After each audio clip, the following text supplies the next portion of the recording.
চল বৃদ্ধে। আমি তোমাদের ছেড়ে কেমন করে থাকবো মা? থাকতে হবে মা, থাকতে হবে। মেয়ে বড় হয়ে বিবাহযোগ্য হয়ে তাকে ধরে রাখার অধিকার আর বাবা মায়ের থাকে না।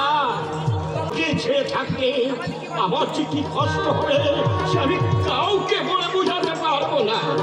কোনো কষ্ট আপনি করবেন না শ্বশুর মশাই। মাঝে মাঝে আমার বাড়িতে গিয়ে ফুলনকে আপনি দেখে আসবেন। যাবো যাবো, নিশ্চয়ই যাবো। ওরে মহেশপুরে না গেলে কেমন গা গ্রহপুর এই গ্রহবার গ্রামের রথের পেটে চলবে কেমন করে?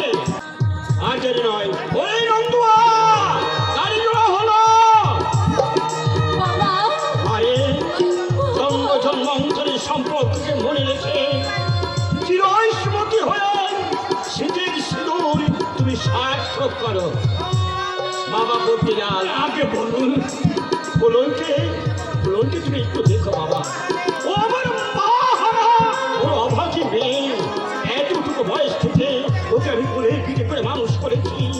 এই ছেলে মেয়েগুলোর জন্য আমি দ্বিতীয়বার বিবাহ করিনি। তুমি ওকে একটু দেখো বাবা। আয় আর আপনাকে বলতে হবে না।